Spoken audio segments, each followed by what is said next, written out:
Salut à tous, j'espère que vous allez bien, c'est Romain et on se retrouve aujourd'hui à 24 heures de la fin du mercato hivernal qui aura été très calme du côté du PSG et qui devrait le rester jusqu'à demain soir, sauf énorme retournement de situation qui me surprendrait vraiment, mais surtout que j'espère pas, car dans 90% des cas, le retournement de situation, c'est un vieux panic buy à la con qui finit au loft 6 mois plus tard. Donc après des débuts en trompe sur le marché brésilien avec Moscardo puis Beraldo, on a eu le droit à des rumeurs de dingue au milieu de terrain, une avalanche de noms en défense centrale, mais sur les 2 dernières semaines de janvier, le PSG s'est bien calmé et aujourd'hui, on n'est quasiment pas actif dans le sens des arrivées, plutôt dans le sens des départs, avec le dossier Hugo Ekitike, ça négocie fort. Au sein du club, on fait filtrer dans les médias une confiance en un départ de Layvin Kurzawa. Bon, à voir. Après, pour ce qui est Mukiele, c'est enterré. Keylor Navas aussi. Et il n'y a pas grand-chose d'autre à part les petits jeunes avec Noah Lemina. Et donc, on va parler de tout ça dans cette vidéo. Commençons avec le dossier le plus chaud, mais aussi le plus lunaire de ce mercato, parce que c'est un dossier qui est encore ouvert le 31 janvier, et je trouve ça complètement aberrant, sachant que le joueur savait dès le 1er septembre qu'il n'allait pas jouer, qu'il allait devoir se trouver une porte de sortie, que le club en question le pistait déjà dans le cadre du transfert de Kolo Muani. Je parle évidemment de Hugo Ekitike, qui doit absolument changer d'agent, parce que là, on parle d'une incompétence assez notoire. Et pour ceux qui veulent mettre en avant la responsabilité du PSG, je vous invite à regarder mes vidéos l'été dernier, on la mettait grandement en avant, mais là, pour cet hiver, je suis désolé, à un moment donné, faut ramener autre chose qu'une offre avec une option d'achat à 20 millions qui contient les bonus dedans. Donc une offre où le PSG perd de l'argent, une offre, on va pas se mentir, qui est quand même un peu ridicule, malgré le fait qu'Hugo Ekitike n'ait pas joué pendant 4 mois. Et donc ça continue à négocier. Alors hier, on a eu la rumeur Manchester United, qui visiblement aurait été approché par un gugus d'intermédiaire qui aurait voulu y placer le joueur. Jamel, par contre, source fiable sur Twitter, nous dit aujourd'hui qu'il y a des clubs anglais qui se réveillent et qui entrent dans la danse pour concurrencer Francfort. Alors à voir ce que ça va donner. Cet été, pareil, il y avait plein de clubs anglais, mais moi ça me fait marrer tous les clubs qui filtrent dans la presse sur Hugo Ekitike, mais aucun, d'accord, n'a fait d'offre ferme de transfert. Moi, ça me fait marrer tout ça, parce qu'on parle quand même d'un joueur jeune, tu vois. Enfin, c'est pas un joueur sur lequel tu prends un risque dingue à mettre 20 millions d'euros dessus, quoi. On va pas se mentir. Donc à un moment donné, plus il y a de clubs qui filtrent dans les médias, moins il y a de chances que ça se réalise. C'est un théorème assez simple qui repose sur le fait que les agents qui sont dans la difficulté essayent de faire monter les enchères, de valoriser leurs joueurs en inventant une concurrence inter-championnat et tout ça. Et là, force est de constater que ça marche pas vraiment. Le joueur, il s'est mis d'accord avec Francfort que la semaine dernière.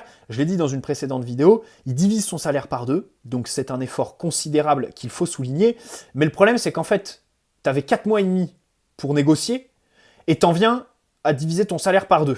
Prendre autant de temps pour ça, pardonne-moi, c'est pas de la grande négociation de la part de l'agent, encore une fois. Après, c'est complètement logique, le PSG avait surpayé le joueur et Reims à l'époque, donc bien sûr, s'il veut avoir du temps de jeu, il faut baisser. Donc, Francfort, l'offre à 20 millions... comprenant les bonus, a été refusé, et le PSG aurait fait une contre-offre, signe qu'on veut vraiment s'en débarrasser. On propose 30 millions avec les bonus, donc avoir la base fixe, c'est peut-être 25, voilà, peut-être un petit peu moins. On attend la réponse de Francfort, mais c'est absolument ridicule d'attendre autant, voilà, surtout qu'en plus, Francfort, ils ont recruté ce poste-là. En termes d'attaquants grands, ils ont recruté Kaladzic, qui fait 2 mètres, alors en prêt, mais voilà, ils ont déjà recruté à ce poste, donc peut-être qu'à la fin, on va se faire entourlouper et qu'ils ne le prendront pas. Voilà, et puis comme je l'ai dit, il faut absolument que pour Hugo, il y ait un changement d'agent, parce que là, si le frérot avait réussi à négocier un giga contrat à l'été 2022 avec le PSG, là, il s'est quand même bien gouré sur les 4 mois où on lui demandait quand même... autre chose que de négocier avec ce tartuffe de Luis Campos, mais bon, c'est comme ça. Lenny Yoro, qui était la grande priorité en défense centrale, ne se fera pas cet hiver. C'est aussi la raison du fait qu'on ne recrute pas d'autres joueurs, peut-être, puisque évidemment cet été, il va falloir revenir à la charge, et recruter cet hiver, ce serait s'encombrer et envoyer un signal négatif aux joueurs. Alors, c'est vrai qu'Olivier Létang avait pris position publiquement comme quoi il n'allait pas partir. Je pense plutôt qu'il faut voir aussi les relations qu'il a avec la direction parisienne. Avec Campos, ils peuvent pas se voir, avec plein d'autres gens. Puisque, bon, on se rappelle que ça a été l'artisan de certains mercatos ubuesques au PSG. C'est vrai que Luis Campos, en termes de médiocrité dans les mercatos, peut être jaloux d'Olivier Létang. Les deux se combattent férocement pour le titre de pire mercato de l'RQSI. Bref.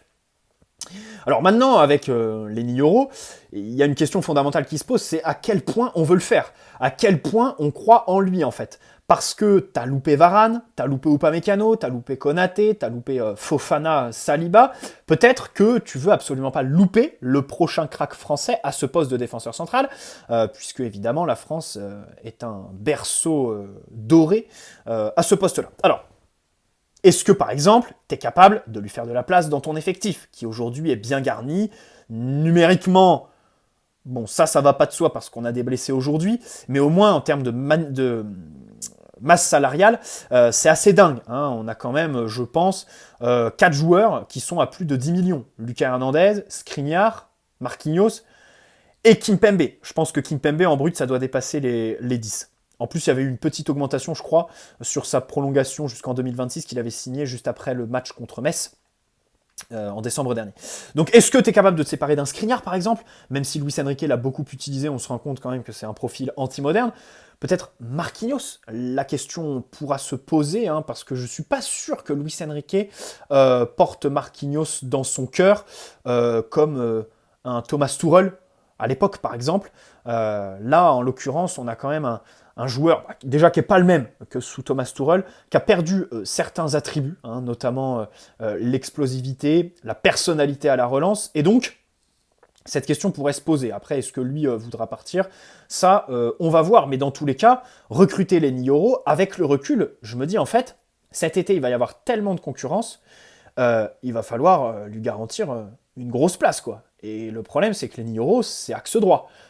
Là où il y a Marquinhos, Skriniar, alors Mukiele aujourd'hui qui devrait partir, Lenny Yoro axe gauche, et même axe gauche en fait, puisque tu as recruté donc Beraldo, même si aujourd'hui il est numériquement remplaçant de Lucas Hernandez aussi, Kimpembe qui va revenir, Danilo qui joue à ce poste-là. Bon bref, on va voir comment ça va se passer, mais dans tous les cas, voilà, si tu le veux vraiment, cet hiver, autant ne pas recruter, même si c'est compliqué de dire ça, avec la rechute de Kimpembe et la blessure de Skriniar, c'est vrai qu'aujourd'hui, on tient à un fil dans cet espace défensif. Le match contre Brest nous a pas vraiment rassuré sur la prestation d'un Beraldo, par exemple.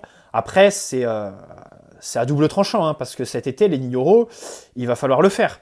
Voilà, il va falloir que le joueur accepte de venir. On fait l'effort cet hiver. Après, on va voir. Moi, je pense que de tous les grands clubs européens, là, qui vont s'intéresser à lui, il y aura au préalable des joueurs qui vont partir, en fait. C'est-à-dire que le Bayern, peut-être qu'un De Ligt sera sur le marché pour signer Lenny Yoro. Un Liverpool, peut-être qu'avec le départ de Klopp, bon, il y a eu une rumeur farfelue comme quoi Van Dijk pourrait réfléchir, mais peut-être un Konaté, tu pourrais avoir une ouverture sur un Konaté qui s'est jamais caché de son amour pour la région parisienne. Le Real, je sais pas trop, mais dans tous les cas, je pense que cet été, il peut y avoir une petite valse des défenseurs centraux. Et donc, si tu fais pas Lenny Yoro, il y aura sûrement, en amont du coup, des pistes à faire. Après, tu serais encore le dindon de la farce, quoi. Tu financerais les plus grands clubs européens pour que eux recrutent le crack, et que toi, tu finances en prenant un joueur qui est plus en odeur de sainteté chez eux. Mais bon, on commence à être un peu habitué à faire ça. Mais pour l'instant, on n'y est pas, parce qu'on a quand même été le seul club à avoir un intérêt aussi prononcé pour Lenny Yoro, et on espère qu'il en tiendra compte cet été. Je pense que le plus gros problème sur ce dossier, c'est que t'as pas réussi à vendre, en fait. Encore une fois, on retrouve un défaut de Luis Campos. C'est vrai que Mukiele, ça a été serré jusqu'au bout, mais au final, le Bayern a mis quand même 30 millions de transferts secs sur Sacha Boey. Ce dossier, je comprends pas trop, vraiment.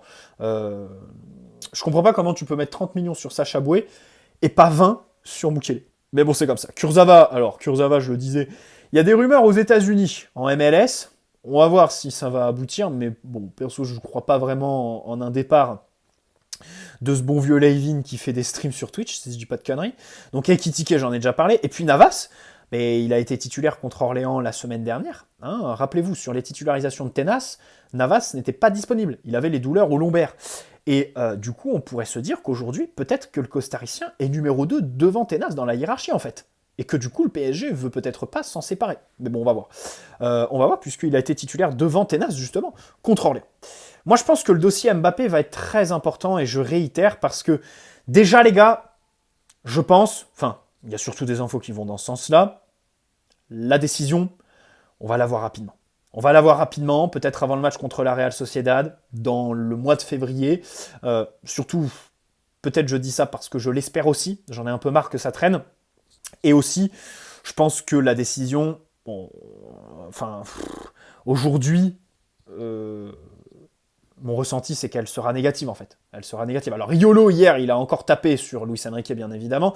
C'est pour ça que je disais hier, avant-hier, sur Luis Enrique, il faut qu'il fasse gaffe avec les journalistes, parce que Riolo l'a pris en grippe et lui tape dessus à chaque fois.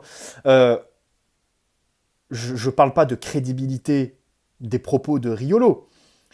Simplement, on sait très bien que ces propos, qu'ils soient crédibles ou pas, ont de l'influence chez beaucoup de supporters et d'observateurs en France.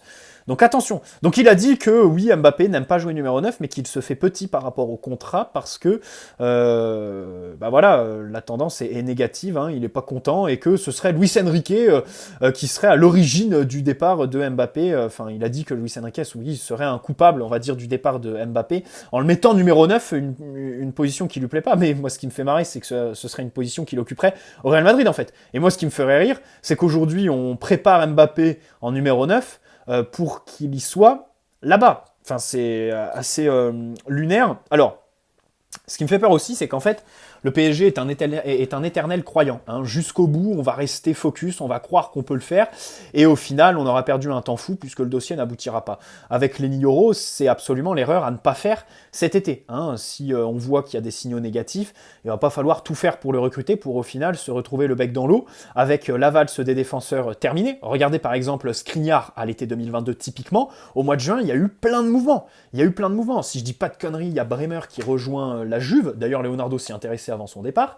Il y a De Ligt qui est transféré au Bayern de la Juve. Il y en a un autre qui signe au Barça, mais je me souviens plus qui va au Barça. Non, Jules Koundé, c'était plutôt, je crois. Mais Koulibaly qui va à Chelsea, si je dis pas de bêtises à ce moment-là. Enfin bref, il y avait eu une vraie valse et au final, nous, on était restés sur Skriniar comme des abrutis et on avait vraiment plus de plan B. Donc c'est absolument l'erreur à pas faire. Et donc, sur le dossier Mbappé, l'erreur à pas faire, c'est d'être l'éternel croyant et au final se retrouver un petit peu la queue entre les jambes. Je pense que si Mbappé part, la direction sera surprise, mais là, on a quand même eu une info téléfoot Saber Desfarges, qui est quand même très fiable, sur Raphaël Leao. Bon, une piste Rashford, qui m'a pas surpris, hein. Franchement, cette rumeur hier, elle m'a pas surpris, parce que Rashford, on sait très bien que le PSG le suit depuis très longtemps. Ça fait au moins 3 ans qu'on est dessus, alors c'est vrai que cette saison, c'est pas joli, je crois que c'est que 4 buts, et puis surtout une sortie en boîte de nuit à Belfast la semaine dernière, qui lui a fait louper l'entraînement, et du coup, ça a provoqué une grosse polémique.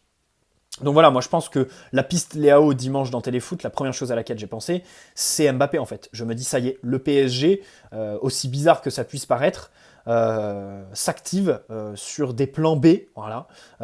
Alors que d'habitude, quand on faisait partir un élément clé, bon, on s'en foutait. Alors que là, on anticipe, donc ça en dit long. Ça en dit long sur l'évolution de ce dossier en interne, je pense. Et donc, si Mbappé part, le dossier sera absolument dantesque. Et à part un mercato encore à 400 millions, je vois pas comment on pourrait s'en sortir l'été prochain, en fait. Hein. Enfin, s'en sortir au 1er septembre, sans dire qu'on est sur une saison de transition. Parce que là, on a fait le mercato à 350 millions. On sait très bien que cette saison, la Ligue des Champions, c'est mort, d'accord. Mais le problème, c'est que l'objectif, c'est de pas dire ça toutes les années, en fait. Hein. Donc l'été prochain, les gars, l'été prochain, on va être aux aguets. Je préfère vous prévenir. Là, cet hiver, on va être très gentil avec la direction, dans cette vidéo d'ailleurs aussi. Mais alors, l'été prochain, je peux vous dire qu'on va les attendre au tournant. Voilà. Moi, j'ai quand même un truc, j'ai envie d'être tatillon sur Mbappé. Parce que sa décision, là, il va nous la dire bientôt. S'il nous l'avait dit plus tôt dans l'hiver, On sait très bien que début janvier, avant sa prise de parole contre Toulouse, il a eu un rendez-vous avec Nasser au campus. S'il l'avait dit par exemple à ce moment-là. On aurait peut-être accéléré sur d'autres dossiers, le sachant partant, et nous sachant libre de son contrat. Mais surtout des primes qu'il avait abandonnées cet été, parce que rappelez-vous, pour qu'il soit réintégré dans le groupe, il a abandonné des primes de fidélité que s'il prolonge, il devra récupérer. Donc c'est-à-dire que s'il prolonge pas, il y aura et les primes et le salaire que tu dégages. Alors que s'il prolonge, ce qui est aujourd'hui la priorité numéro 1 du club, et donc le club réfléchit sur le marché des transferts en incluant donc son salaire, les primes qu'on devra verser, tout ça. Sans parler, je pense, de la hausse de salaire qui est incluse dans la nouvelle proposition de contrat faite à Mbappé. Donc s'il nous l'avait dit plus tôt dans l'hiver, peut-être qu'on aurait recruté en défense centrale pour s'avancer le travail, parce que cet été, on va avoir et le remplacement d'Mbappé, et le milieu de terrain, et la défense centrale. Au poste de latéral, je pense qu'on sera plutôt tranquille. Peut-être le gardien aussi à un moment donné, hein. Peut-être le gardien. Un numéro 2, comme je l'ai dit, peut-être, hein, puisque... alors Sergio Rico, on va voir... Enfin, normalement, je pense que là, ça va être une question de retraite pour lui, malheureusement. Keylor Navas, comme je vous le disais, si aujourd'hui il est numéro 2 devant Tenas, dans l'esprit du club, qui visiblement ne veut pas le faire partir et qui l'a fait jouer à la place de Tenas, contre Orléans, il faudra chercher un numéro 2, peut-être même aussi un numéro 1. Rappelez-vous, Donnarumma, l'été dernier, il y a eu quelques rumeurs. On n'oublie pas quand même que Luis Enrique est très imprévisible déjà, hein, et que Donnarumma, moi Donnarumma je l'adore, je suis pas pour son départ, à moins qu'on le remplace par un gardien top, mais bon, on a vraiment d'autres priorités pour l'été prochain. Donc voilà, tout ça pour dire qu'on va vraiment avoir un chantier de dingue, et que peut-être que le lave-vaisselle se réveille comme ça. Peut-être que si Mbappé nous avait prévenu plus tôt dans le mois de janvier, on aurait un peu plus anticipé. Voilà. Bon, maintenant, sur Yoro, il n'y a plus qu'à espérer être haut dans son esprit, hein, cet été, parce qu'il y aura quasiment toute l'Europe dessus. Lille sera obligé de vendre, hein. Ça, s'il n'y a pas de prolongation, sachant que son contrat se termine en 2025, il partira, c'est sûr et certain. George Mendes, évidemment, son agent joue avec nous, hein, c'est un proche de Luis Campos, mais aussi de Nasser, hein, bien sûr, et de Doha.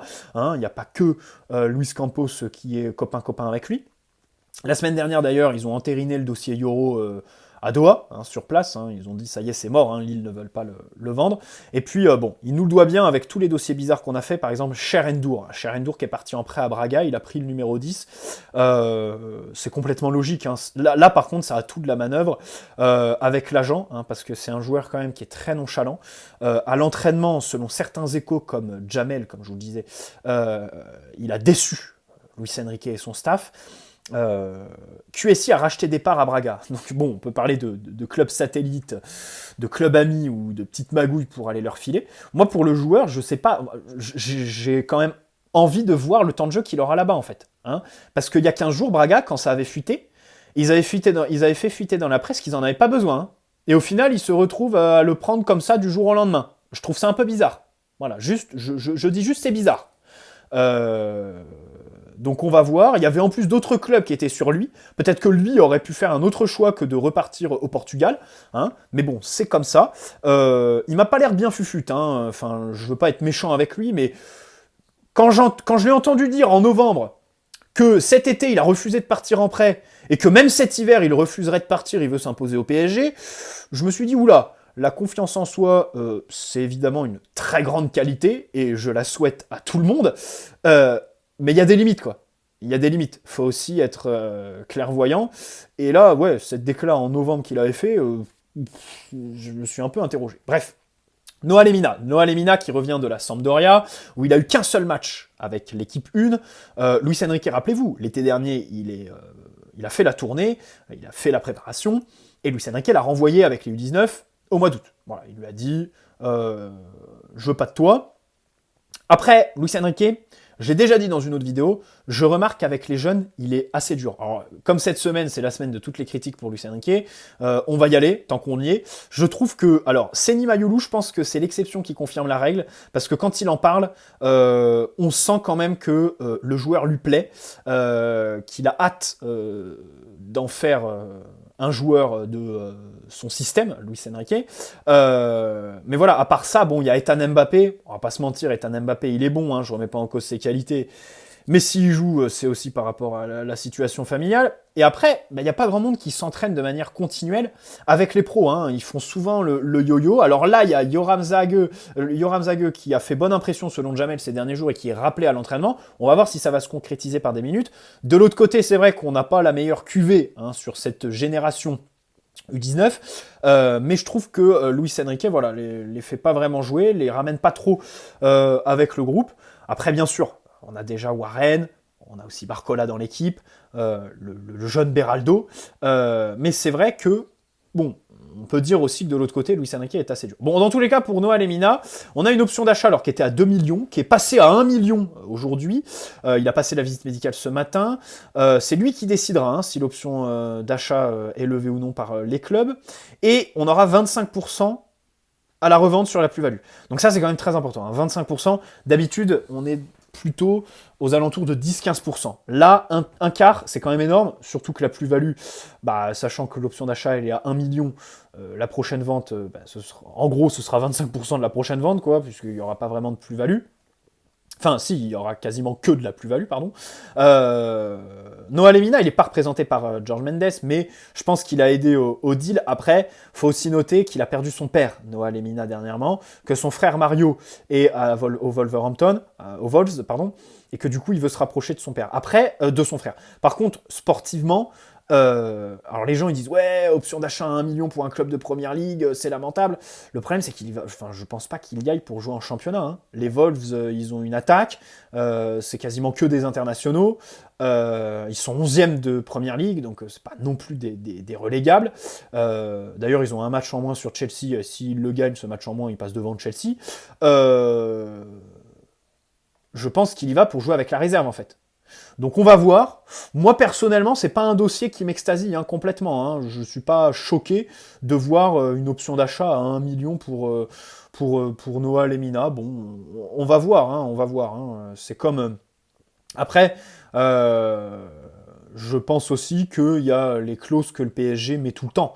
Les clauses de rachat, comme on a fait avec Lorient pour Ayman Kari, qui a joué ce week-end, qui est très talentueux.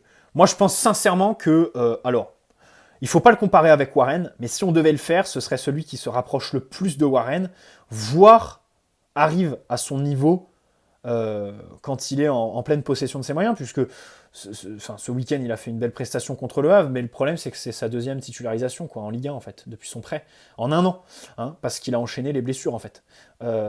Donc c'est un peu compliqué pour lui. Voilà, c'est un peu compliqué pour Ayman Kari, on va voir comment ça va continuer. Mais moi, personnellement, bon, je taperai pas sur le club sur ces dossiers des jeunes en fait. D'ailleurs, concernant Ayman Kari, reprenez les vidéos l'année dernière, ça m'a fait rire parce que j'avais eu plein de critiques dans les commentaires. Je disais que le prêter à Lorient n'était pas une bonne idée. Voilà, qu'il allait pas avoir de temps de jeu, qu'ils étaient très fournis, dans ce secteur-là. J'avais complètement oublié j'avais pas le facteur blessure qui est apparu entre-temps, mais au final, même sur la seconde partie de saison de l'année dernière, il n'a pas joué. Voilà, donc c'est vrai que bon. Ça me fait pas vraiment peur tout ça. Voilà. Édouard Michu, quand Luis Campos a fait la leçon là, quand il est arrivé, qui lui a dit tu te casses, tu t'entraîneras pas avec les pros parce que je sais plus quoi, il avait eu un comportement de diva. Ça disait oui, on va le regretter tout ça. Bon, aujourd'hui, il est à il va être transféré à Istanbul normalement. Bon, ça va. Pour la fin du mercato, j'ai plutôt confiance en la direction pour ne pas faire de panic buy. Ils nous l'ont déjà montré l'année dernière. On multipliait les pistes.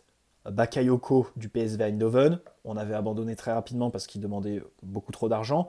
Malcolm, pareil, de Saint-Pétersbourg, le joueur voulait absolument venir, mais nous, on voulait qu'un prêt. On n'a jamais voulu transformer ça en transfert. Idem avec Hakim Ziyech. Et donc, je pense que le club a la tête sur les épaules là-dessus. Et à part une petite période sous Antero Henrique, où on a fait Lassana Diarra, mais coûté bien cher. Leandro Paredes, par contre. Leandro Paredes, 50 millions le dernier jour du mercato, ça c'était assez dingue. Et encore, c'est un joueur qui par la suite a eu quand même des références au niveau européen, qu'on souhaite, mais qu'on n'a toujours pas avec un Manuel Ugarte par exemple. Donc, après, sous Leonardo, pareil, Mercato 2022, on piste Ndombele indéfiniment, mais on veut que un prêt, on piste personne pour un transfert. Dele Alli aussi, encore un an avant. Deschilio, la piste d'échange avec Kurzawa, pareil, c'était pas un transfert sec. Donc vraiment, le PSG l'hiver est plutôt raisonnable. Après, l'été, c'est une autre affaire, et c'est pour ça que je vous dis, l'été, attention. Bon, je parle à 24 heures, je prends un gros risque. Hein. Je prends un gros risque parce que ça se trouve, dans 24 heures, ma vidéo sera obsolète et le PSG aura balancé 20-30 millions d'euros sur un énième boulet avec un contrat de 5 ans. Ce que je souhaite pas et ce que j'espère pas, comme je l'ai dit, j'ai plutôt confiance en la direction pour pas faire ça, puisqu'ils nous l'ont montré par le passé, pour le coup, ils sont pas complètement fous, voilà. Et puis si on recrute personne, je l'ai toujours dit, tant pis, de toute façon, cette année, les gars, à part un milieu qui change complètement la face de ton équipe, style Joshua Kimmich, il n'y a rien qui aurait pu changer la face de notre saison, en fait. Notre saison, c'est remporter la Ligue 1, voilà, on va pas se mentir. C'est aller chercher la Coupe de France qu'on joue de manière très sérieuse, mais en Ligue des Champions, c'est certainement pas la victoire finale. Alors au vu de notre tirage de la Real Sociedad, qui est quand même dans une situation assez compliquée au niveau des blessures, on peut ambitionner une qualification en quart, on va voir le tirage qu'on aura à ce moment-là, mais si on tape un gros, il va pas falloir se leurrer, les gars. Voilà. Donc, moi, je me dis, voilà, si on recrute pas, je serais limite content. Ça fait de la place pour cet été. On est tranquille, on se met au boulot tranquillement pour boucler les dossiers rapidement au mois de mai, au mois de juin, dès que le mercato ouvre. Et puis voilà, de toute façon, à part signer Joshua Kimmich ou Bruno Guimaraes, il n'y a pas grand monde qui aurait complètement changé la face de l'équipe au point de modifier nos ambitions pour cette saison. Voilà. Et un mercato hivernal, pardonnez-moi, ça sert à ça. Hein.